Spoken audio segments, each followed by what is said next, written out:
તપેલીમાં આપણે વટાણા પલાળી દઈશું। આ મેં 300 ગ્રામ જેટલા વટાણા લીધા છે અને સફેદ વટાણા આવે ને એ જ લેવાના। એટલે આમાં આપણે થોડી હળદર અને પાણી નાખીને પલાળવાના છે। વટાણા ડૂબે અને એની ઉપર થોડું પાણી રહે ને એટલું પાણી આપણે નાખશું એટલે સરસ પલળી જાય। થોડીક હળદર નાખશું એટલે સરસ કલર આવી જાય વટાણામાં અને થોડુંક મીઠું નાખશું સ્વાદ પ્રમાણે એટલે વટાણામાં અંદર સુધી મીઠાનો સ્વાદ જાય, મોળા ના લાગે। તવાને ઢાંકી અને આપણે 5-6 કલાક રાખી દેવાના છે। સરસ પલળી જશે અને કલર પણ સરસ આવી જશે। તો રગડો બનાવવા માટે આપણે વટાણા પલાળ્યા હતા અને સરસ પલળી ગયા છે। તો હવે આને બાફવાના છે। વટાણામાંથી આપણે બધું જ એક્સ્ટ્રા પાણી કાઢી લીધું છે અને હવે વટાણાને આપણે કુકરમાં લઈ લઈએ। હવે આ વટાણામાં આપણે 2 બટેટાને પણ સમારીને નાખશું એટલે એકદમ સરસ રગડો તૈયાર થાય। આ રીતે મોટા ટુકડા જ કરશું। હવે આમાં આપણે 1.5 ગ્લાસ જેટલું પાણી નાખશું, સ્વાદ પ્રમાણે મીઠું નાખશું અને અડધી ચમચી હળદર નાખશું અને મિક્સ કરી લઈશું। આને ઢાંકણ ઢાંકી અને 3 વિસલ થવા દઈશું। એક બાજુ આપણા વટાણા બફાય છે તો ત્યાં સુધીમાં આપણે પેટીસ બનાવવાની તૈયારી કરી લઈએ। તો આ મેં 4 બાફેલા બટેટા લીધા છે અને છાલ કાઢી લીધી છે। તો સૌથી પહેલાં આપણે આ બટેટાને મેશ કરી લેવાના છે। હાથેથી મેશ કરાય તો હાથેથી પણ કરી નખાય અને એકદમ સરસ મેશ કરી લઈશું એટલે પેટીસ સરસ થાય। આ બટેટા સરસ મેશ થઈ ગયા છે। હવે આપણે બ્રેડ લીધી છે, એકદમ સરસ આપણી પેટીસ થાય, બાઇન્ડિંગ આવી જાય સરસ। આ 2 નંગ બ્રેડ નાખીશ આમાં ભૂક્કો કરીને એટલે સરસ પેટીસ થાય। આની જગ્યાએ તમારે થોડા પૌવા પલાળીને નાખવા હોય ને તો એ પણ નખાય, એનાથી પણ સરસ થાય। અત્યારે મારી પાસે બ્રેડ હતી તો મેં બ્રેડનો ઉપયોગ કર્યો છે। સ્વાદ પ્રમાણે મીઠું નાખશું, થોડી હળદર નાખશું, 1 ચમચી ચાટ મસાલો નાખશું એટલે એકદમ સરસ ચટપટો સ્વાદ આવે। 1/2 ચમચી જેટલો ગરમ મસાલો, 1 લીલું મરચું, થોડી કોથમીર નાખશું। આ બધી વસ્તુને આપણે એકદમ સરસ રીતે મિક્સ કરી લેવાની છે। હાથેથી જ મિક્સ કરશું એટલે સરસ મિક્સ થઈ જાય।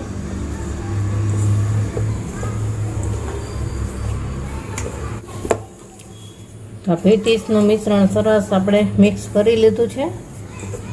આ રીતે સરસ એકદમ બધે જ મસાલા મિક્સ થઈ જવા જોઈએ। તો પેટીસ બનાવવા માટે તૈયાર છે। હવે હાથમાં થોડું તેલ લઈ લીધું છે એટલે હાથમાં ચોંટે નહીં અને તમને જેવડી સાઈઝની પેટીસ પસંદ હોય એટલી સાઈઝનો લુવો લઈ લો અને પેટીસ બનાવવાની છે। અત્યારે હું મીડિયમ સાઈઝની બનાવીશ।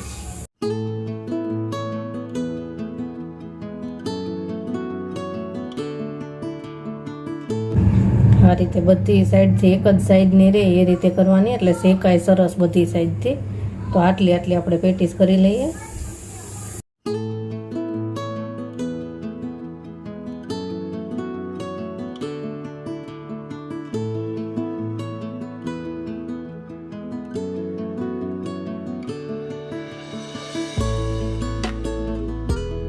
તો આ બધી જ પેટીસ બનીને તૈયાર છે।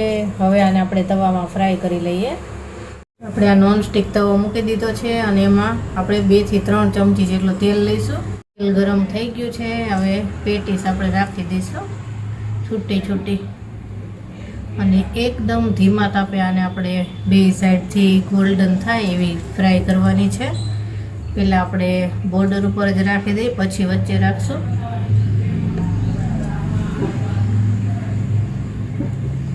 અને આને થોડી વારે આપણે પલટાવતા જઈશું એટલે બંને સાઈડથી સરસ તળાઈ જાય।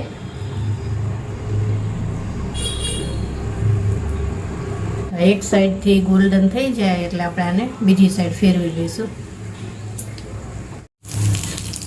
વચ્ચેની સાઈડની પેટીસ છે એ ફ્રાય થઈ ગઈ હતી। તો આપણે એને પલટાઈ દીધી છે અને આ બધી ધીમે ધીમે થશે. તો બધી જ પેટીસ એક સાઈડથી ફ્રાય થઈ ગઈ એટલે ફેરવી લીધી છે. હવે બીજી સાઈડથી પણ આ રીતની ગોલ્ડન થઈ જાય એટલે આપણે આને પ્લેટમાં લઈ લઈશું. અને એકદમ ધીમા તાપે જ થવા દેવાની છે, નહીં તો બળી જાય નીચેથી.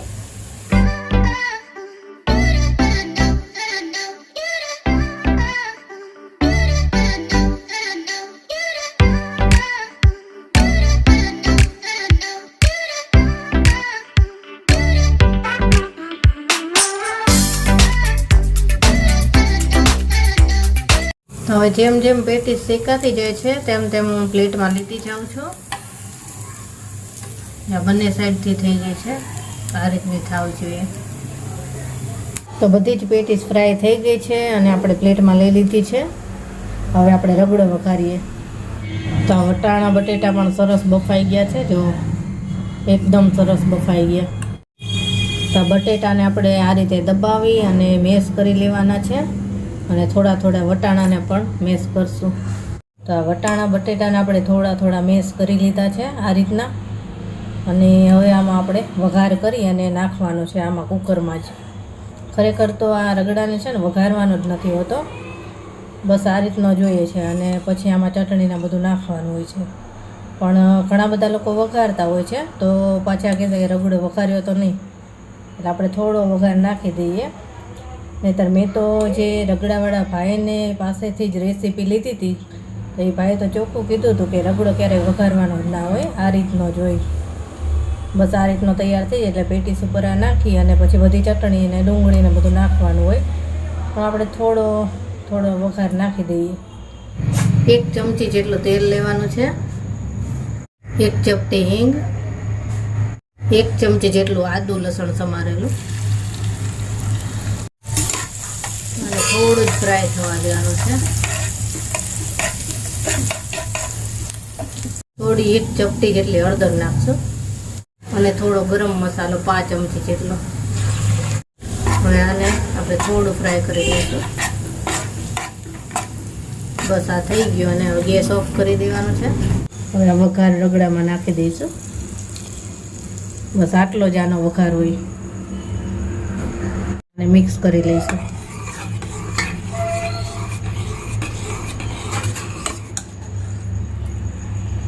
અને આને તમારે હજી થોડું પાતળું કરવું હોય તો થોડુંક પાણી નાખી અને થોડી વાર માટે ગરમ કરી લેવાનું એટલે રગડો તૈયાર. બસ આ તૈયાર છે. હવે આને આપણે સર્વ કરી લઈશું.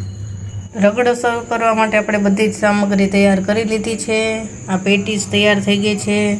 ડુંગળી, ટમેટાં, કોથમીર, આ સેવ લીધી છે બેસનની, આમલીની ચટણી છે, આ ગ્રીન ચટણી છે. તો ચાલો હવે સર્વ કરી લઈએ. સૌથી પહેલાં આપણે રગડો નાખશું. 2 ચમચા જેટલો આપણે રગડો નાખી લેવાનો છે.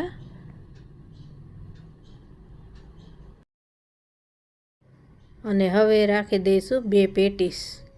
તમારે જેટલી પેટીસ રાખો એટલી રાખી શકો. અત્યારે મેં 2 પેટીસનો ઉપયોગ કર્યો છે. આ પેટીસને તમે ખાલી આમલીની ચટણી સાથે ખાશો ને તો પણ બહુ જ મજા આવશે. અને હવે પાછો ઉપર આપણે થોડો રગડો નાખી દઈશું એટલે જોવામાં પણ સારો લાગે અને ખાવાની પણ મજા આવે. હવે નાખશું થોડી ગ્રીન ચટણી, તમને જેટલી ફાવે એટલી નાખી શકાય. અને હવે નાખીશું આમલીની ચટણી. આમલીની ચટણી જેટલી વધારે નાખશો એટલો રગડો ખાવાની બહુ મજા આવશે, એટલે હું થોડી વધારે જ નાખીશ. ઉપરથી થોડી ડુંગળી નાખશું, થોડા ટામેટા નાખશું, થોડો ચાટ મસાલો નાખશું. હવે થોડો ગરમ મસાલો નાખશું. ઉપરથી થોડી સેવ નાખશું અને થોડી કોથમીર નાખશું. તો રગડા પેટીસ તૈયાર થઈ ગઈ છે. વરસાદમાં ગરમા ગરમ ખાવાની મજા આવે એવી. તો છે ને એકદમ લારી પર મળે એવી જ તે તમે બહાર ખાઓ ને એવી જ આ રગડા પેટીસ થઈ છે તૈયાર. અને એકદમ ટેસ્ટી. તો તમને કેવી લાગી મારી આ રેસીપી? જો મારી આ રેસીપી પસંદ આવી હોય તો મારી ચેનલને લાઇક, શેર અને સબસ્ક્રાઈબ જરૂરથી કરજો. અને બાજુમાં આપેલ બેલ આઇકોન પણ જરૂર દબાવો, જેથી કરીને મારી કોઈ પણ નવી રેસીપી હશે તો તમારા સુધી સૌથી પહેલાં પહોંચશે. તો સારું, ચલો બાય. ફરી મળીશું નવી રેસીપી સાથે.